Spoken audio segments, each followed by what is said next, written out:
So are you confused about the probate process in Georgia? Well, in this video, we're going to sit down with Jacob Darley of Darley's law firm about the role a probate attorney plays in the probate process in Georgia. Now, Jacob Darley is here in Warner Robins. We're going to go over when you need a probate attorney, what you need to bring to them, and how they can help you navigate the court system so you don't lose your mind. Now, this is a 4-part series on how to process a probate in Georgia, how to deal with the funeral directors, how to file taxes, how to deal with the court system, and of course, how to deal with the real property in the estate. So whether you're in Warner Robins, Bonaire, Kathleen, or any part of Georgia, you'll have a better understanding of how the probate process works, and you'll be better prepared if you're the administrator or the executor of an estate and you have to process the probate of a loved one. So let's get started.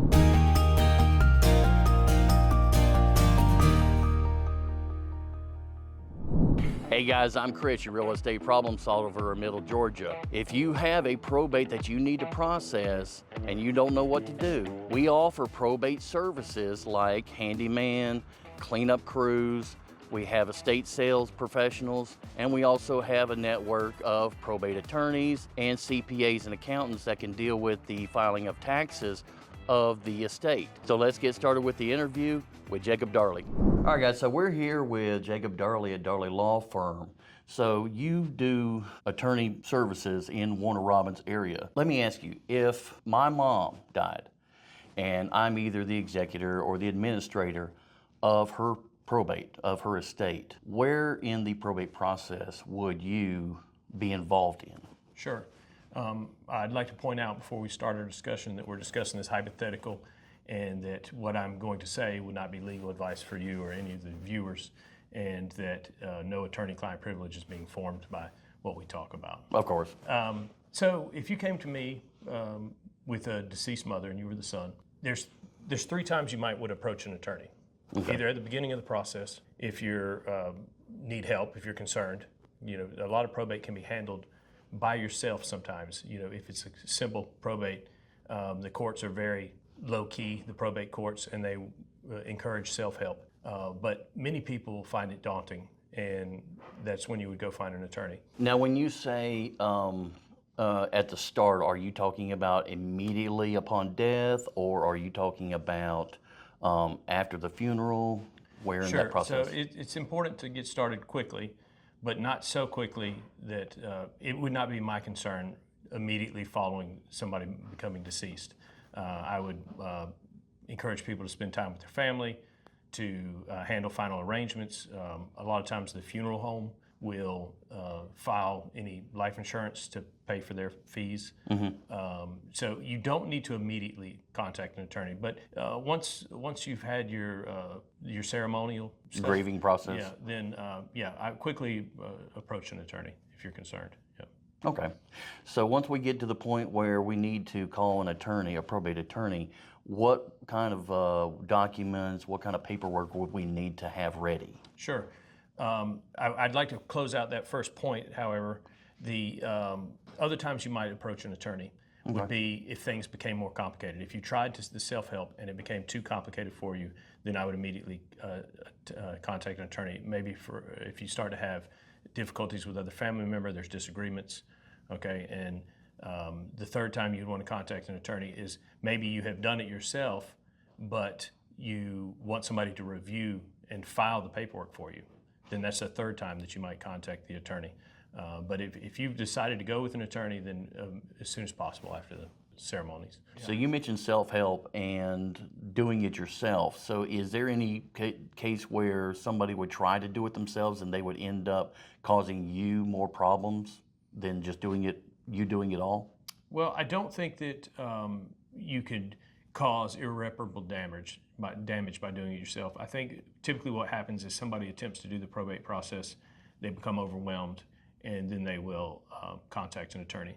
But a lot of times as an attorney, I don't want to charge people just to charge people. So if it's a simple estate with maybe a single heir, typically when we see an only child, mm-hmm. and it's someone who is not daunted by paperwork and is a go-getter, I will suggest that they attempt to file it themselves. You can download the probate paperwork from a state website.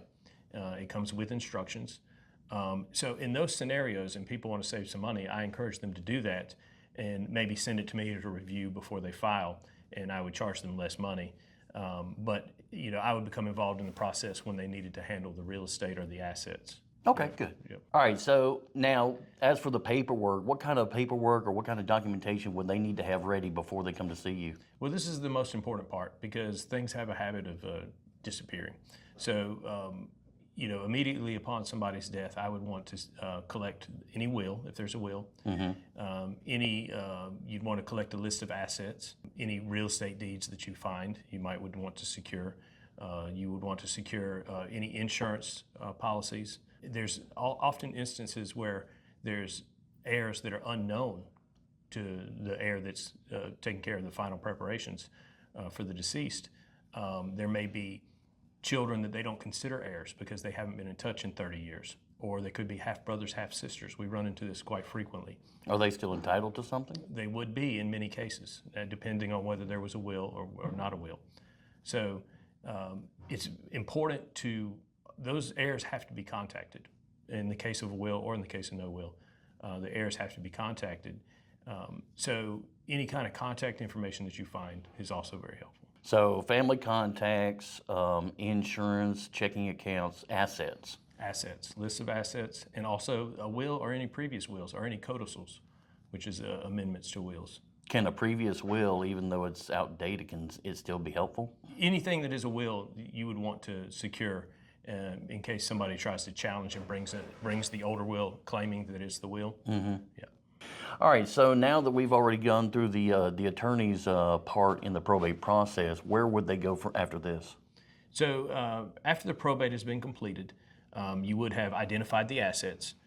Many times the largest asset in the estate will be real estate. Of course. This is a time that you would want to reach out to a real estate professional if you had not already done so, somebody that specializes in selling homes. And you would have them list the property for you. It would come back to a real estate attorney like myself, and having the probate completed, because many times the real estate attorney and the probate attorney will not be the same person. So having gone through the probate, it makes the real estate job much easier. It won't cause any problems at closing. You've streamlined the process. There won't be delays.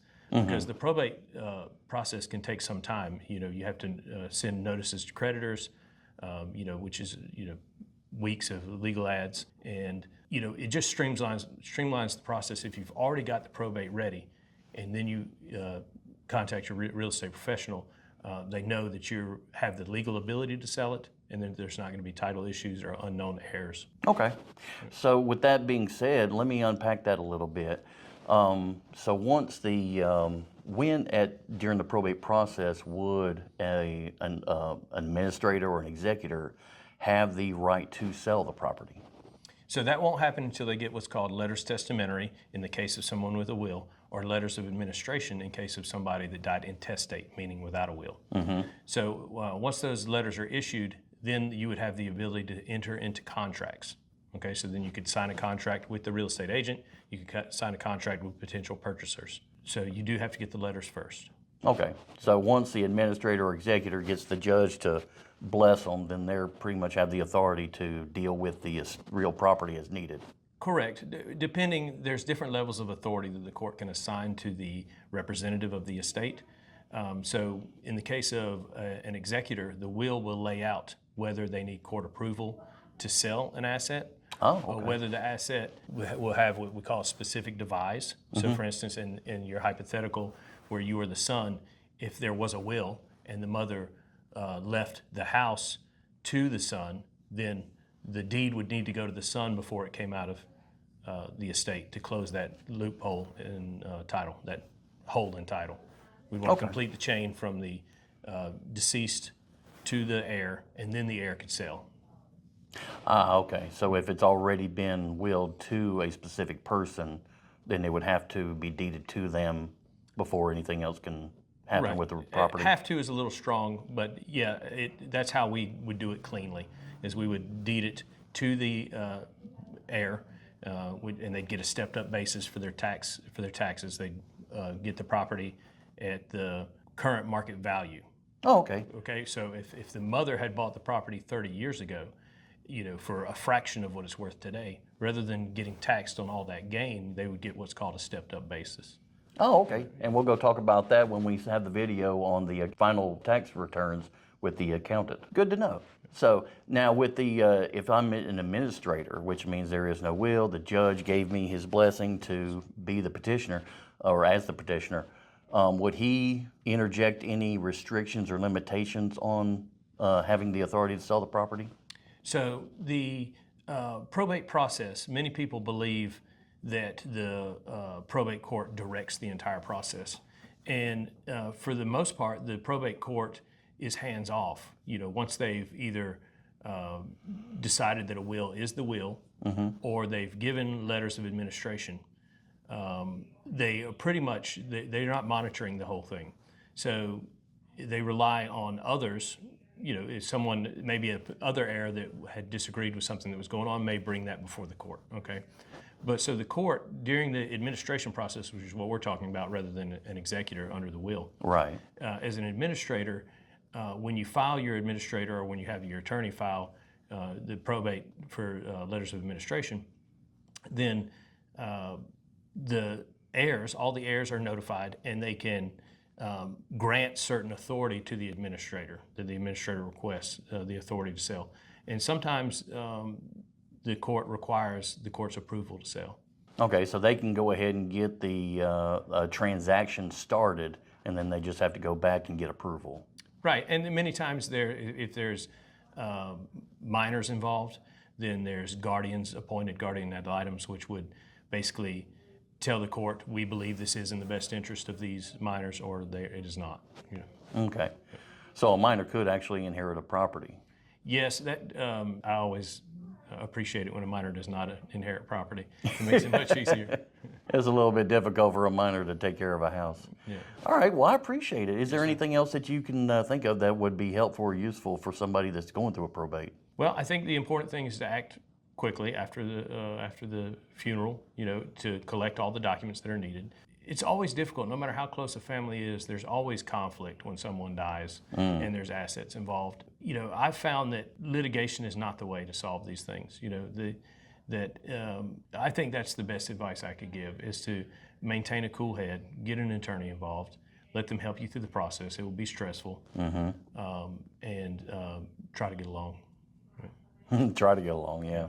I've got sisters and brothers that I've had issues with that myself. So, all right, well, I appreciate all the good information. Yes, sir. All right, guys, so I hope you found that information useful and helpful. Again, this is a 4-part series, so make sure to watch the other 3 videos about the probate process in Georgia, so you'll have a more well-rounded understanding of how the probate process works and what you need to do to make it go as smooth as possible. And also, as I said, we have a full network of tax attorneys, we have probate attorneys, we have cleaning crews, and of course, I'm a realtor, so I can help you with dealing with the property, whether you decide you want to sell it or even rent it. So I'll see you on the next video, and good luck.